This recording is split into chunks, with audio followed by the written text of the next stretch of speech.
النادي الاهلي اتغلب في ماتش السوبر الافريقي، والحقيقه الحاله اللي كان داخل بيها الاهلي المباراه وحاله التفاؤل اللي من كل الناس ان الاهلي كده كده كسبان كانت احد اهم الاسباب الرئيسيه اللي خسرت الاهلي مباراه السوبر الافريقي امام اتحاد العاصمه. انا تابعت وشفت الناس داخله الماتش احنا هنكسب، احنا الاهلي. مفيش كده في الكوره، مفيش كده في الكوره. وانا الحقيقه يعني بعد الفصل هيكون ضيفي واحد من اصدقائي الاعزاء كباتن مصر، كابتن حسن مصطفى، نجم الاهلي والزمالك السابق ونجم طبعا منتخب مصر، وهنتكلم معاه يعني بشكل اكبر عن هزيمه الاهلي من اتحاد العاصمه الجزائري. ولكن يعني كولر يعني اختار الحلول السهله في التشكيل بتاعه.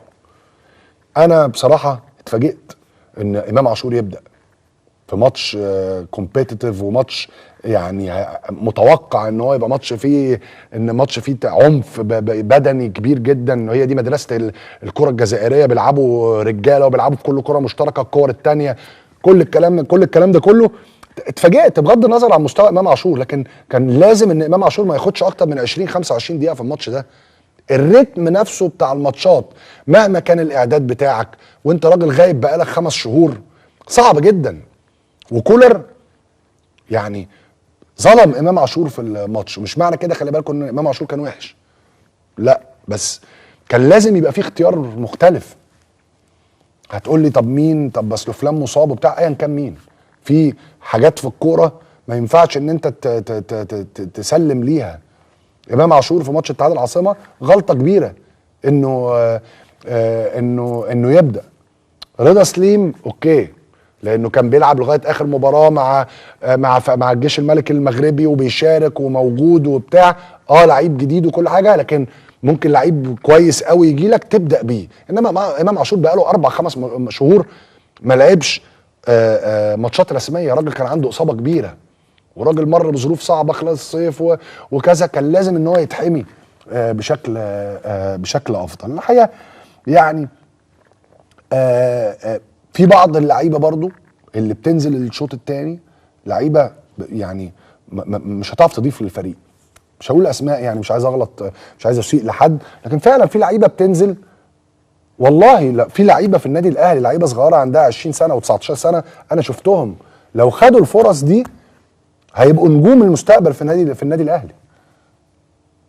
احسن في لعيبه يعني الاساسيات بتاعت الكوره، استلام الكوره في الوقت الصعب، الخبرات اللي هي المفروض تظهر. طالما كده الخبرات مش موجوده، يبقى لاعب واحد من ولادي احسن. لاعب واحد من ولادي يكبر ويشتغل ويقدر ان هو يكون اكسب لعيب للمستقبل.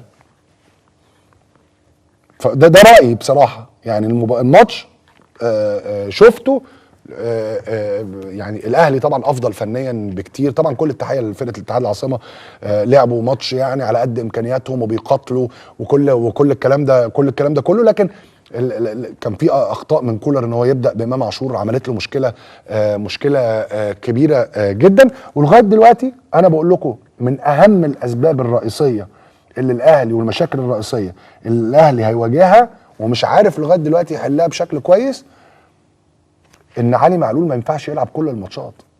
علي معلول لازم ان هو يعني يلعب ماشي 60 65 70% من المباريات. علي معلول لعيب كبير، لكن انت النهارده في كل المباريات انت اللي انت عايز تريح فيها معلول عشان تلاقيه في ماتشات معينه، مفيش البديل للنادي الاهلي اللي موجود، اللي يطمن جمهور الاهلي ويطمن كولر في الحته دي. ما حصلش، مش موجود. فبعض المشاكل اللي اكيد لازم يعني كولر يفكر فيها بشكل كويس. دلوقتي الاهلي داخل على ماتشات مهمه جدا، كهربا موقوف، حسين الشحات مش موجود في الماتش بتاع المصري، ماتش بكره، راس حربه الثاني مودست ما دخلش مع الفريق، موقف مش سهل. صلاح محسن كمان مش موجود، موقوف. فالحته بتاعت مركز المهاجم هنشوف هيحصل فيها ايه. هل هيخاطر كولر بموديست ويبدا بيه؟ هل في ولد من الولاد الصغيرين يقدر ان هو ياخد فرصه وكان موجود؟ هل بيرسي تاو يشارك كراس حربه؟ السلام عليكم ورحمة الله وبركاته. كابتن ميدو هنا أثار أكتر من نقطة، كلها نقط جوهرية. النقطة الأولانية بتاعت إشراك إمام عاشور، طبعا هي كانت مخاطرة كبيرة من كولر إنه يشرك إمام عاشور ورضا سليم في أول اختبار حقيقي في مباراة رسمية. مفيش شك في ده. رضا سليم أدى أداء كويس لا بأس بيه حتى خروجه، وإمام عاشور نفسه أدى أداء كويس، ولكن الحالة العامة بتاعت الفريق هي اللي عملت كده في نتيجة المباراة. بالإضافة طبعا للظلم التحكيمي اللي تعرض له الأهلي. كلنا عارفين الماتش كان ماشي ازاي، واتجاه الحكم من بدايه الماتش لاخره كان ضد الاهلي. النقطه الثانيه بخصوص علي معلول، ودي نقطه اتكلمت فيها اكتر من مره، ان الاهلي محتاج فعلا بديل لعلي معلول. ده كل مصر عارفه النقطه دي، ان علي معلول اجهد اجهاد كبير في اخر سنتين مع النادي الاهلي، كل ماتش تقريبا بيلعبها، وده عبء كبير على لعيب في سنه. وكنا نتمنى السنه دي يجيبوا بديل كويس وكفء لعلي معلول يريحه فترات من المباراه او بعض المباريات متوسطه المستوى او الضعيف.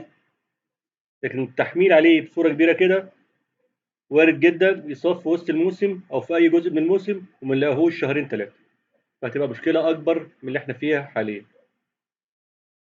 طبعا النقطه الثانيه اللي اتكلمت فيها اكتر من مره، نقطه برضو المهاجم. كنا محتاجين مهاجم مصري تاني فوق الموجودين، بخلاف المحترف اللي هو موديس. لان كده غياب النهارده زي ما قلنا كهربا عامل مشكله كبيره في النادي الاهلي. مفيش مهاجم دلوقتي في النادي الاهلي غير موديس في الماتش ده. طبعا كنا محتاجين بديل ليه او حد يساعد، ودي مشكله كبيره في ظل عدم ثبات مستوى صلاح محسن، وانه اصلا غايب عن الماتش المصري بتاع بكره ان شاء الله. فربنا يوفق النادي الاهلي. كنت اهلاوي اصيل، يدينا لك اشتراك.